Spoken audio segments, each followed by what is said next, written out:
Oi, gente, tudo bem? Hoje a gente vai vir aí com a nossa revisão do nosso quarto capítulo, ou melhor, da nossa quarta unidade. E aí é onde a gente fala sobre o nosso Brasil rural e urbano. E aí, gente, é claro que não dá para falar do Brasil e nesses duas vertentes de rural e campo, né, sem imaginar aí um contexto, né, uma interdependência que existe entre esses dois espaços que são tão diferentes, mas ao mesmo tempo tão dependentes um do outro. Muitas vezes em conversas, quando eu pergunto para vocês é, o que significa o rural e o que significa o urbano, de imediato vocês já associam que um não vive sem o outro. Seja o pessoal da zona urbana não vive sem a produção da zona rural, ou vice-versa. E aí isso causa uma discussão muito interessante ao longo das nossas aulas, porque hoje, quando a gente fala de campo e imagina a grandiosidade que existe e a força, a riqueza, né, de tudo que existe no campo e que é de utilidade para a zona urbana, né, de imediato a gente já associa a questões comerciais. E aí veja que interessante. O livro de vocês, ele vem trazendo uma proposta que começa a tratar da área rural, justamente mostrando as configurações que a inovação industrial traz para esse meio. E aí vem de intitulado Espaço Agropecuário. E quando a gente vai lendo, né, aí os enredos que abordam o livro didático de vocês, a gente percebe o quanto o campo mudou de sua estruturação em decorrência desse setor industrial. Então, eu acho que já é equivocado quando a gente diz que a zona rural, né, o espaço rural, é atrasado em comparação às áreas urbanas, né? Porque vejam só o que é que acontece. Muitas vezes, em até conversas paralelas que a gente coloca o rural como uma área é, menos desenvolvida, vamos dizer assim. E aí o que eu costumo dizer, né, sobre o meu entendimento, que não é que existe um espaço mais desenvolvido do que outro, mas que existe um espaço que tem certas necessidades e outro espaço que existe necessidades diferentes. Então a gente vai ter dois espaços, tanto rural como urbano, que são desenvolvidos, mas que são desenvolvidos para atender às necessidades de cada espaço, né? Vejam só, a história da agropecuária, né, no Brasil, ela tem aí grandes enredos que começam desde o período colonial, quando começa com, primeiramente, o cultivo dos povos originários, né, que começam a cultuar certos tipos de grãos para suprir suas necessidades. Passam-se os tempos, começa aí um período colonial com mais intensificação, que começa o processo de monocultura da cana-de-açúcar. Então, nisso aí, a gente já começa com um processo econômico brasileiro voltado para a questão da agropecuária, da questão agrícola, né? Que é os cultivos aí de longa extensão de cana-de-açúcar, passando assim em algumas regiões para o cultivo do café, depois para a questão do cultivo do algodão, que inclusive chega na nossa região Nordeste com grande ênfase, né? Tanto a questão da cana-de-açúcar como também do algodão. E tudo isso vai transformando o quê? Áreas rurais em grandes plantios de valor econômico. Quando essa produção ela começa a ganhar um valor aquisitivo mais intensificado em outras regiões ou em outros continentes, como Portugal e Inglaterra, o próprio cenário rural ele vai perdendo a sua característica de ser uma área produtiva para fins,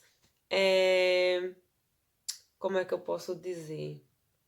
Para fins de consumo, né? Ele deixa de ser uma necessidade para virar uma mercadoria, né? E isso aí já começa a trazer ensejos de uma nova configuração das áreas rurais. E isso ao longo dos séculos só veio mudando cada vez mais.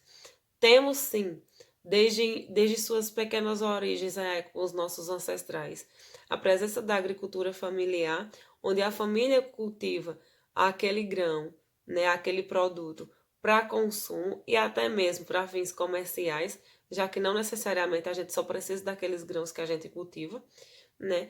E que, com o passar da história, que vem esses processos de adaptações voltados para fins comerciais, a agricultura familiar acaba que ficando esquecida no passado da nossa história, né?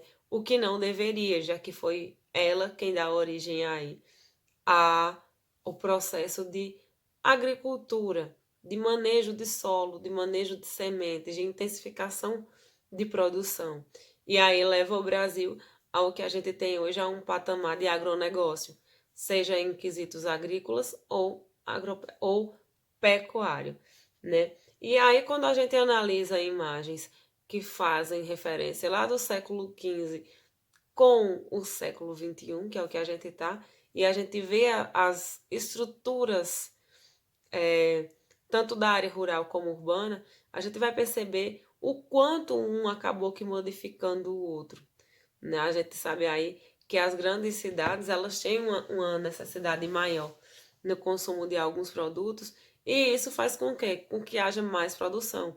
E dependendo de que produção seja essa, né, de que produto seja esse, acaba que configurando obrigatoriamente por meios comerciais as áreas rurais, que aí a gente não vai ter mais aquela família é, morando no sítio, plantando no período de inverno para ter o que comer no verão e comercializar. Não. A gente vai ver várias hectares de plantios de um único tipo de grão, né? E isso causa, claro, tanto uma mudança drástica no cenário rural, como também em questões ambientais, né? E aí, saindo da linha agrícola, o Brasil também emenda na questão da pecuária, que é a criação de animais, que também começa lá no período colonial, com a criação de grandes rebanhos, de gado principalmente, né, que era o animal é, que até então era adaptável aos nossos territórios, aos nossos climas, né? E aí, claro que com o passar dos anos, dos séculos, essa estrutura foi mudando. Então, hoje o Brasil ele é representante de exportação de carne bovina, suína, de aves, de peixes. Então, tudo isso faz o quê? Sai a extração do rural e intensifica numa mecanização econômica para impulsionar a agropecuária, o agronegócio, né? Então, vejam só, passamos por uma mudança, tanto em questões agrícolas, como também a questão da pecuária, já que antes as famílias criavam animais para consumo, né? Então, ao ver isso, ao passar dos anos, essa prática tendo fins economicamente bons, acaba que também tem a questão da intensificação. Hoje, nas prateleiras de supermercado, seja de cidades pequenas, de cidades grandes, a gente encontra produtos que são oriundos do campo, ou que são derivados de produtos do campo, como é o queijo, é, temos também aí iogurtes, temos as próprias carnes vindas da pecuária, já no ponto, em ponto para preparo de consumo, né? Então, tudo isso acabou que sendo modificado aí. E aí, essa modificação, ela começa aonde? Quando começa a revolução da questão industrial. Falou em revolução industrial, muda todos os seus mecanismos possíveis para a época e vem se modificando até a data atual para atender cada vez mais às necessidades do consumo de nós, seja nós brasileiros ou de qualquer outra nacionalidade, de qualquer outro continente, né? Quando chega o processo de industrialização, tanto vai sofrer interferência os meios urbanos, que começa aí com a loucura dos investimentos em, em polos industriais, né? Como também muda o campo rural, o meio rural. Novas mecanizações são chegadas à linha rural, né, no espaço rural, para quê? Para suprir aquele trabalho manual 15 dias para 20, 30 trabalhadores desenvolver. E aí, com a chegada da industrialização, isso começa a ganhar uma nova configuração. Hoje a gente tem várias e várias hectares de terra que são plantadas em questões de horas por grandes máquinas que são fabricadas para esse viés, para essa finalidade. Seja de plantio, seja para colheita, seja para produção. E é de um jeito que essa questão da industrialização, ela vem, ela ganha um espaço tão grande que ela não mais pertence só à área urbana. Ela começa também a intervir nas áreas rurais. E aí na nossa região a gente pode ver isso em quem? Em usinas leiteiras, que fazem a coleta do leite, não só da sua, como é que eu posso fazer uma referência? Do seu dono, né? Como também coleta o leite de outras cooperativas. E aí começa a se trabalhar aí, em quê? Na finalidade de quê? De ao invés da matéria-prima sair do campo para a cidade para poder passar por um processo de industrialização, esse processo de industrialização acaba acontecendo dentro do próprio campo, né? Então vejam o quanto se interfere, né? Temos ainda o dito popular, que eu acho fantástico ao longo de anos que já vem se estendendo, que é: se o campo não produz, a cidade não come.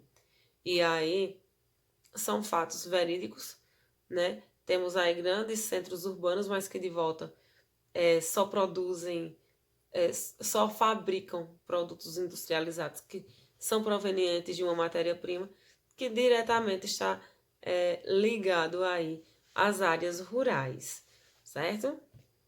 E aí, pessoal, quando a gente fala da chegada da industrialização aí nas áreas urbanas, vem o quê? A intensificação populacional. É quando as cidades elas começam a crescer, a se expandir em questões tanto populacionais, como também em questões de infraestruturas para atender uma demanda de gente tão grande que começa com a chegada da era industrial.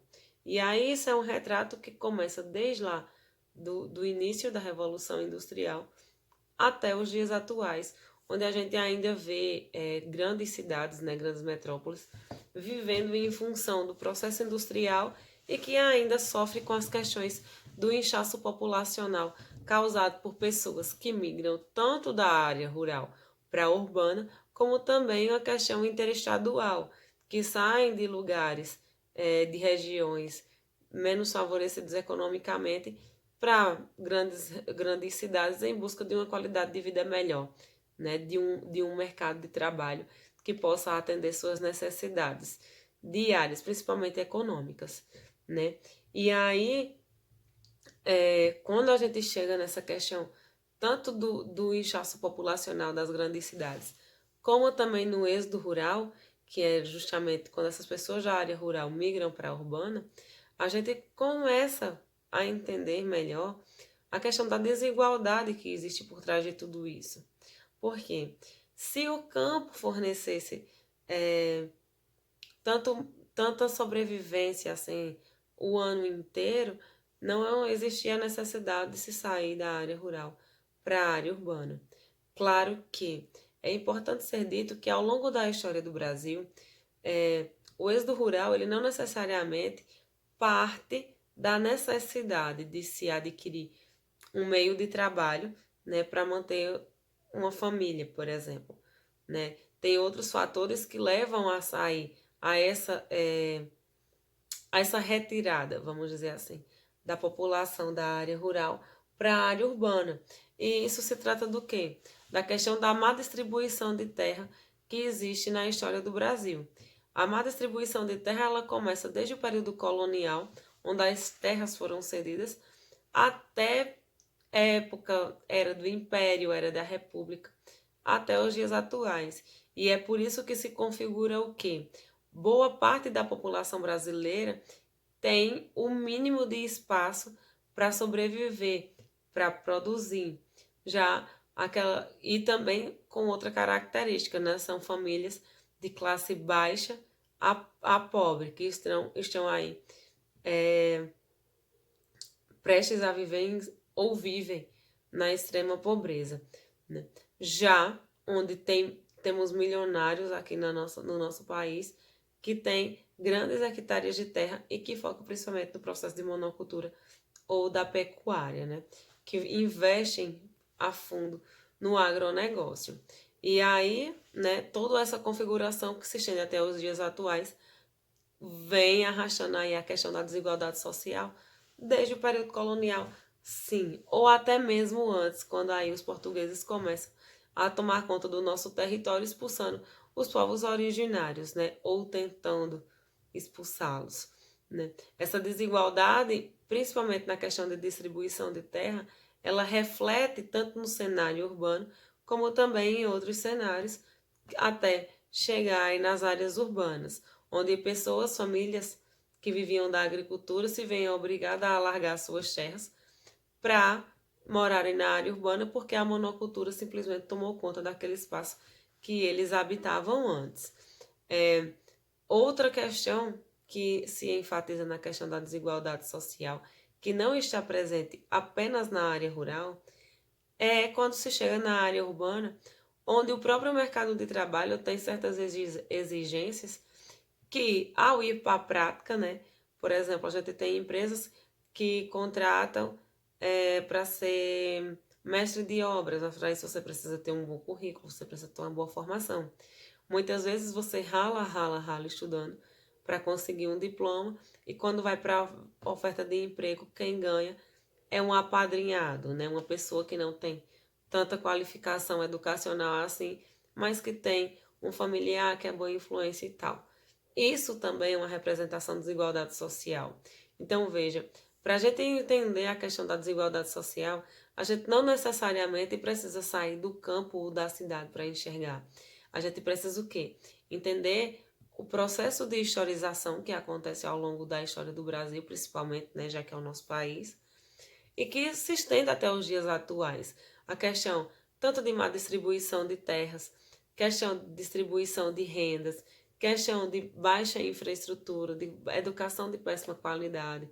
Então, são vários fatores que a gente tem marcando no nosso dia a dia que contam a história da desigualdade social no nosso próprio país. Tá certo? E aí, né, por hoje, finalizamos. Para a atividade, como eu tinha citado para vocês antes na videoconferência, a gente vai ter um formulário, né? E aí esse formulário ele vai ser o quê? Aquele velho formulário online. Ele vai se tratar toda a unidade 4 do livro de vocês. São perguntas abertas, né? Então, eu espero que vocês respondam pessoalmente, né? Tipo, a resposta pessoal de vocês sobre o entender de vocês, porque ela vai valer a nossa terceira nota do bimestre, certo? E aí vocês vão ter até sexta-feira, meio-dia, para me responder esse questionário e me enviar. Lembrando, sexta-feira, quando for 12 horas da tarde e 1 minuto, o formulário vai estar bloqueado. Então, cuidem. Outra coisa, o formulário ele vai ter aquela velha regrinha: abrir uma vez, então responde. Você não vai poder abrir e fechar e depois querer responder porque não vai dar certo. Vocês só vão ter direito a uma vez. Então, quando for para responder, abram e respondam logo. Não fechem, porque depois não vai ter mais como vocês responderem, tá bom? Qualquer dúvida que surgir, vocês podem me chamar no privado, certo? Um grande cheiro para vocês e tchau, tchau.